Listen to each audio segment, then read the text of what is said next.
EV is no longer a China story. It can be an India story. Yes. It's just a matter of going all in on that. For passengers, all individual vehicles, EV is going to rule for next 25 to 30 years. If you ask me, this is the good golden period. Got it. For last 3 years, you see, it's really a golden period. All startups are coming out with new ideas. So a lot of technology side, government side support, lot of changes has happened. It's happened. So it's a positive change Yes, that year. yes. It's we had a guest earlier who said that this is India's time.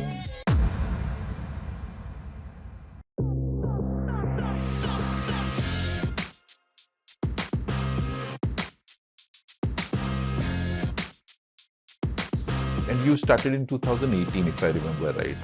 So how has been, and so you are if I were to really put in, traditionally people don't think of traditional businessmen as startup operators, right? They feel like this is in their DNA. But for me, you are a second-time entrepreneur, right? So tell me about your journey in this space. How has it been over the last 2018 onwards? In that time, I think it was pretty early. There were not too many EVs on the road as well. So since you had a stable business earlier, so you would have always compared this business and the growth of this business with that business. Yes, always. So, always, right? So how has this journey been since 2018 at RapidEVchargE? So, and what, as a experienced entrepreneurs, what were you expecting which did not happen or which happened, whichever way?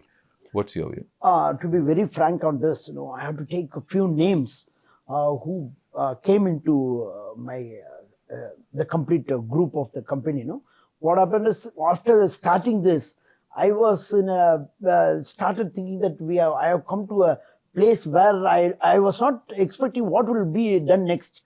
The complete standstill started because it was about the application. I did not have any idea of the application. Okay. Then during those period, there was a school meet. There was a get together in the school, and I was happy to meet all my schoolmates. They were all placed in different countries and working with different companies in different field also. So we all had a get together, and I put up this point saying that, see, I have started this, but I don't know how to lead this because we required a software platform. And the next thing is, as a startup, we have to go and meet investors, we have to pitch it, we have to take it to the next level. And the charging business is going to be higher into the other countries. Yes. So I did not have any idea. So that is how we brought 2-3 people into the company. All my schoolmates, we all got together, around 5 people. So one Mr. Ganesh, who is sitting in US, he takes care of all financial activities and other things. And one Satish, he is from Australia, he is into IT side. So he has been taken into the picture. Like that, we all got together. Okay. And so that made us give some type of essence that yes, it can be achieved, but it will take some time. Okay, as you asked me, it's really a good question, because as a traditional entrepreneur, you will always think that yes, I have invested this, what is my return back? Correct. But here I have to close my mouth and wait with only hope that yes, it is going to, but because we foresee that the business, before entering also we had a thinking that it will take 5 years, but now I expect that by 10 years, the market will be this. This is going to be the big market. So what you're saying is the market is there, the business is going to be there, it's just that it is slightly... Yes. Which brings me to a next question. And I like the fact that you wear 2 hats. One is a traditional businessman, and I like the fact that you are also operating like a startup, right? How has this been for you personally as a journey, a traditional businessman and then, like you said, startup pitching to investors, etc. So wasn't that a huge shift? Leave aside the EV business, but as an entrepreneur, how has this changed you, or what it required of you to change the way you were operating? Yeah, it is a lot of difference. You cannot compare the real traditional entrepreneur side and with the startup. There is going to be a lot of difference. Yes, it was there, but still, I had a support that how it is. It's a learning. Got it. In some time, I always feel that why should we enter into this? We have to answer so many people. There it was a different line. Okay, we were the boss. Here, we have to depend on so many other people in the things. But still, yes, due to the support, we have to be calm.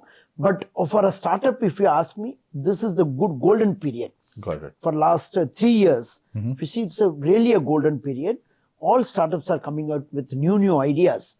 So even when I registered, I did not know that what is startup. But from the financial side, they said that it has to be registered under startup and you have to get DIPP and other things. So that is how I went. But once I entered into that, met so many people with so many ideas, good ideas coming out, and they are really succeeding also in that, then it's a good thing. Got it. Just one more question now from Fanfio perspective and RapidEVcharge as a brand. So right now, how big is the company? What in terms of size, in terms of number of people, in terms of chargers sold? And my next question will be, what are your future plans? So if you could answer that. Yeah, right now, if you ask me, yes, we have installed around 38 CPUs. Got it. And we are concentrating in South, that is Tamil Nadu, Kerala and Karnataka. Okay. We wanted to expand more also. We wanted to do it slowly. If you ask me that how many employees are working or anything, staffs, we have got a complete team of around 22 people. Got it. Okay, who takes care of both hardware and software. And for the software, we have a separate team who gives this 24/7 support, customer support, because that's very important thing. Got it. And we launched this product, our product, to the commercial side in last June. Okay. And how has been the response? Because yeah, it's good. No, we are immediately after that, we have got around 7 big hotel networks. We have installed the chargers and the PCUs also. So those things, it's coming, we are doing things. Got it. So now let's say, but a user, so when I go to a charger, I typically will associate my service with the CPU, but not necessarily with the RapidEVcharge, right? Which brings me to a question, because then it's a question of the brand part of it and people's association with either it is brand conscious or cost conscious. Yes. Right? So how do you stack up with a lot of other players? And there are some very large players who have been working in the EV or other electrical space for a long time, and hence they have traditionally come to this. So how does it stack up? A startup with deep entrenched roots, with a past experience in an entrepreneurship, but now is a startup mode, as against companies who have been here for the last couple of decades really in this space. So how does it stack up for you, and how difficult it has been for you? Yeah, in the initial stage when we entered into the market, yes, we had a lot of problem. No, the users, for the users to download our app, we have to do a lot of digital marketing and other things, explaining that what are the advantages we have got compared to with other. Yes, I totally accept. Any user, EV user, or certainly EV user, myself, will always prefer to go with an application which has a greater network. Right. Okay. But the facilities, that is what I said in the beginning itself, we were concentrating on giving the user a different type of facilities. Okay. Like having charging status from wherever you want to know what is the status of the charger. I can book my slot in the application itself, or I can plan my travel. So on the road, what are the charges available? I can book it, block it. So the charges will be waiting for me. But then, okay, so I'm just trying to, so you sell the chargers, but yes. CPOs, so how is it that people, this is where many people... A lot of confusion happens because CPO means it's a big investment thing. That's why in the beginning itself I said, we are targeting the people who are having an existing business. So they will not invest in any app or anything. Okay. So it is a CPO business, means they invest for the charger. The charger is installed. We just take a charge from the user for the payment transaction. That Got it. 1% or something. The complete discount charges or anything is going to be with them. Whatever the tariff they do, we give them a dashboard also where they can log in and see how many bookings has happened, what is the consumption, and what is their carbon emission they have controlled. All those things they can have a view. So this is very interesting, because then that means any person who has real estate but who wants to, or existing business, and to extend this, then he doesn't have to understand what is a charger, what is the software. He can come to you. Yes. He can get the solution and he can get into the business. Yes. Okay, so this makes it a lot. So it's not purely a charger, it's charger plus software plus the entire setup that you are. Yes, the complete setup we have got. Good, awesome. Now this makes it a lot more clearer. But then, are you also financing these charges in any way? For example, what happens is in the fleet operations business or in any business, because there's not so much business, they expect the OEM only to help with the financing side. Is that something also you offer? Yeah, we are working on it like a franchise type of business. Exactly. We are working on it. We will be coming out within next 2 to 3 months. Got it. Because since after understanding all the market, we are coming out with so many solutions which has to be answered. Got it. And what about, these are largely for public charging for 4-wheelers, for personal cars. But anything that you're working in the fleet charging space that you are focusing on, not focusing on, you can choose to say, I'm not going to be operating in the fleet charging space, etc. But what's your answer? No, see, that's what. No, we don't want to enter into the CPO business directly. So any fleet operator or last mile delivery people, they wanted to set up their own. They can reach out to you. Yes. Okay. So now, a good understanding of what RapidEVcharge does for this. But now I just want to get down to one, like they say, since you are trying to build something, especially hardware, more often than not, the comparison is cost comparison, hence China becomes part of this conversation. I think the first question is, listen, how do you stack up on price as compared to a Chinese? So what's your answer? So what's really happening there? The China versus local story, especially in EV chargers. If you ask me very frankly that how we are competitive with Chinese products, we are not competitive with Chinese product, but we are competitive with the standards. Okay. Yes, we follow the strict standards of ARI. To be very frank, we could tell that we were the first to get Bharat charger, AC charger with the ARA certified in the initial stage. The AC001. Yes, 001. People were facing a lot of difficulties during that time, but we went in a single attempt, we got a thing because we studied that. So that we have maintained till today, all the standards. And now from the government side, you may be hearing about PMP. So it's a compel that we have to follow that. We are also following that. Yes, few items which will be taking another 2 years for developing it in India. Otherwise, once that is also developed, I think we can match with the Chinese competitive. Got it. No, that's a good thing to hear, because what's happening is, I believe that EV is no longer a China story. It can be an India story. Yes. It's just a matter of going all in on that one. But as a startup, since you said you went through the startup journey, including MSME registration and all of it, so I can ask you very clearly, is there a thing that could have been different, both from a government perspective, regulators perspective, could have been better, different, which you think through this channel you would want to ask and comment about in terms of how the entire regulation part or the government part? Yeah, regulation, but see, for me, my period entering into this complete thing was a golden period, as I said before.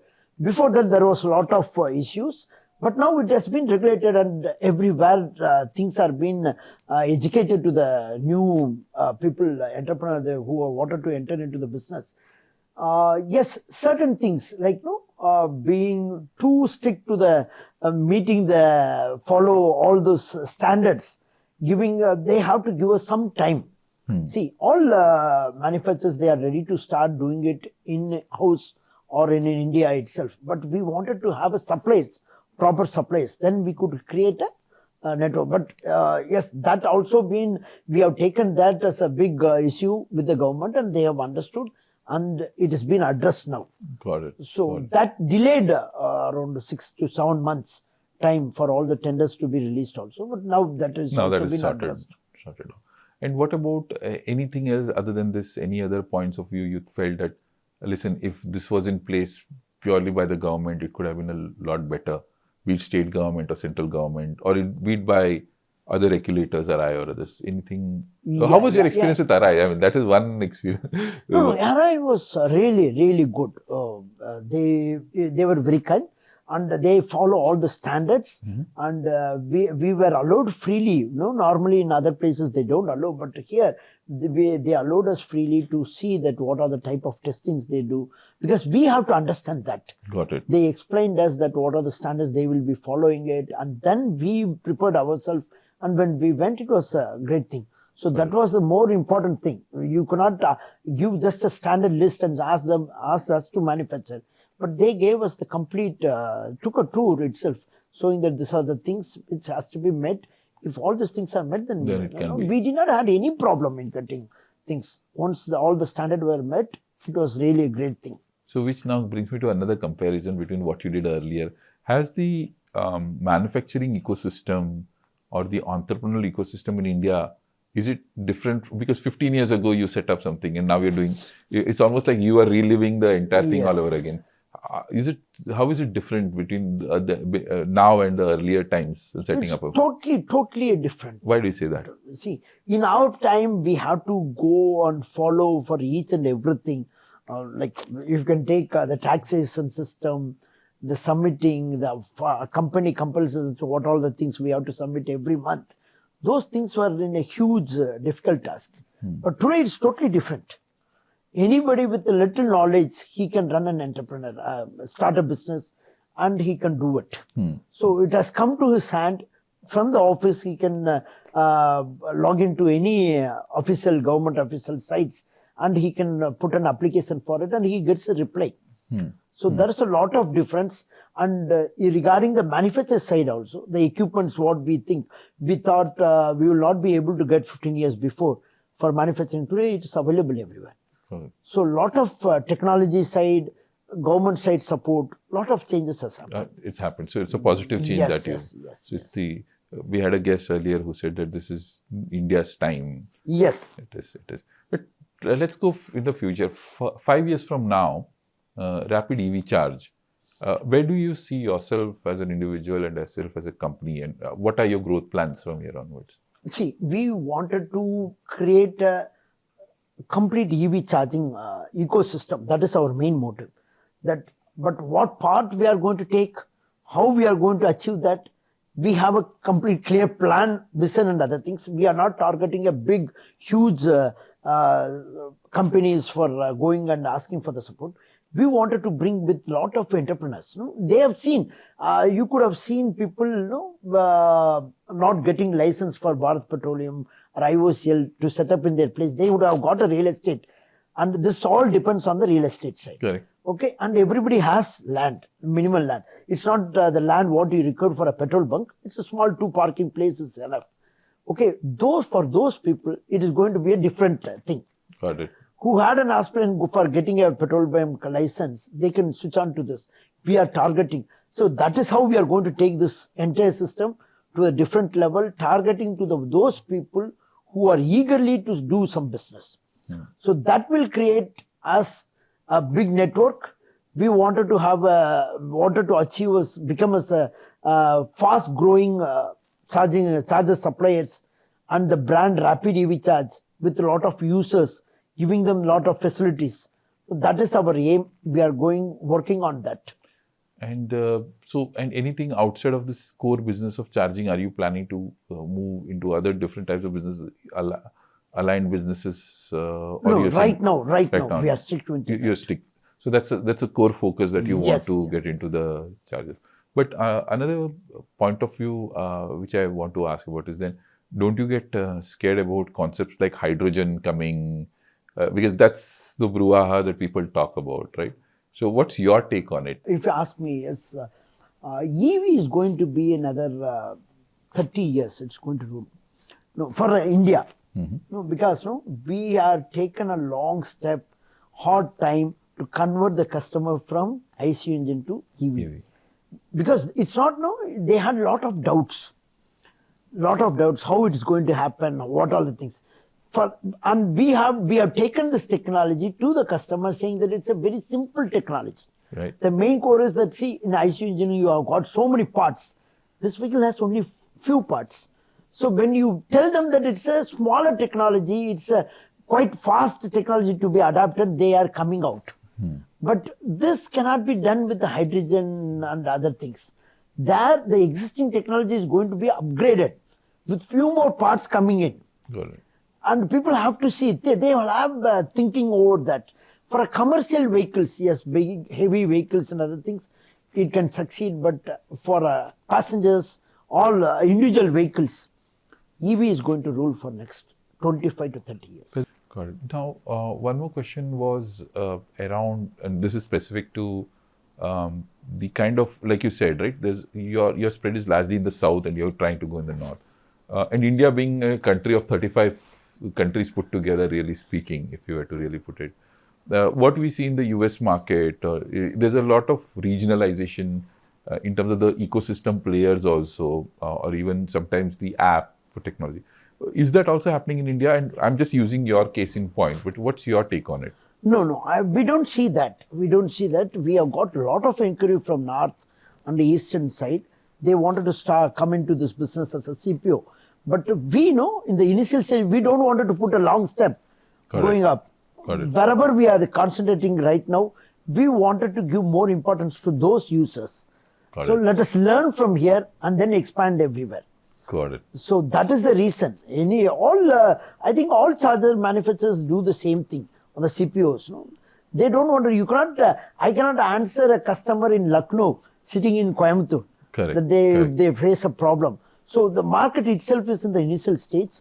By another 2 years, if you see, you can see my RapidEVcharge in Mumbai, Delhi. So I don't have any problem. We are not having any. And I wish that we see a lot more of your charges everywhere across India, because I think that's what the ecosystem needs. It needs good players to be available in multiple places. What about international aspirations? I mean, of course, India itself is such a big place, but just wanted to check your take on it. Are you going international anytime soon? Yeah. See, the next 5 years, you can see India on the top with in all field of exports and other things. And the EV market is going to be our market also. Yes, we are concentrating on Southeast Asian countries and African countries and South American countries. We are in touch with those people. And recently we participated in Tamil Nadu Global Investor Meet also. Okay. So we have got a lot of inquiries. And JV will be working out. We are in the recent, so that we will be taking it up. Got it. So with that, Siva, I wish you all the very best. It's people like you who, especially someone who has done an entrepreneurial journey earlier, also ensures that this journey also becomes better. And because this is a space of a lot of startups, but an experienced startup founder like you will always make the journey a lot more easier. And that's what the EV ecosystem needs. So with that, I wish you all the best. It was very nice to have you here at our studio at Maxson Mobility. And I'm very happy that you could share a lot of those insights. And I see you in a very different light than what I thought of RapidEVcharge. And I'm hoping all our viewers also, they see you in a different light, not a traditional enterprise. It's a startup trying to bring a lot of change in the EV charging ecosystem. With that, thank you so much. And I wish you safe travels back home as well. Thank you. Thanks for being here. Thanks a lot. Thank you.